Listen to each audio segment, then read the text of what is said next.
Well, good morning. I know it's a tough pill to swallow still, that 3-2 overtime loss against the Colorado Avalanche inside this building.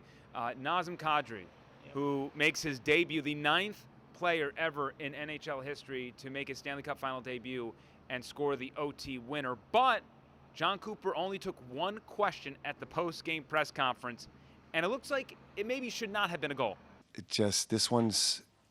This one's going to sting much more than others just because I think it was taken on. It was potentially, I don't know. It's hard for me. This is going to be hard for me to speak. I'm going to have to speak. I'll speak with you tomorrow.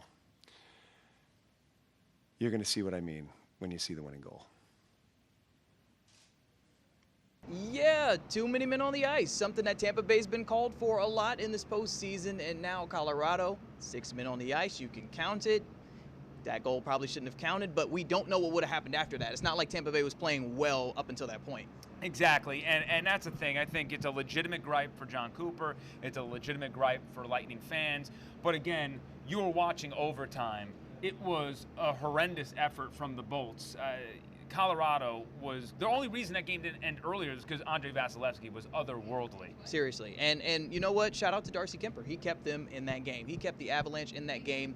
Vazzy did what Vazzy does. He looked great, got lucky a couple times, but both goalies looked great. It was just Tampa had their chances, and then eventually they were not in the offensive zone enough. But Tampa, you just saw them kind of go from scoring quickly, scoring in the first 40 seconds of the game, 17 shots in the first period, and then it just kind of went downhill after that. It does. It reminds me a lot of Game 1, even though they came out with a slow start, right? They had a thunderous second period there, so you can just swap what happened in Game 4 with Game 1. But you got down to the third period. You felt like they were losing a little bit of their legs, not generating the opportunities that we were used to seeing earlier in the game or in Game 1's chances in the second period. And then, when you take a step back, Game 2, the Lightning stunk. Game 3, the Avalanche stunk. And this series has been decided by that little bit of extra, and that's what the Avalanche have had in overtime. A couple of bounces here, a couple of bounces there, and now they're down 3-1, and there's only one team in NHL history that's come back from 3-1 in the Stanley Cup Final. Yeah, so if any team's going to do it, it's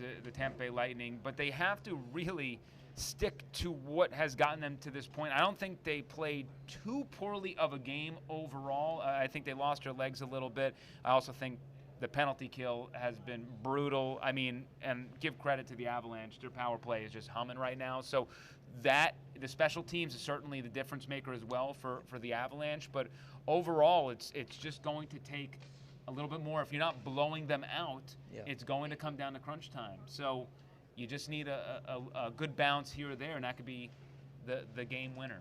It could be, and I still don't think we've seen the Lightning's best in the Stanley Cup Final. So here is the scenario. You got to win tomorrow in Game 5, come back home Game 6 on Sunday, and then win again in Denver on Tuesday to hoist the Stanley Cup Final. It is not an easy path.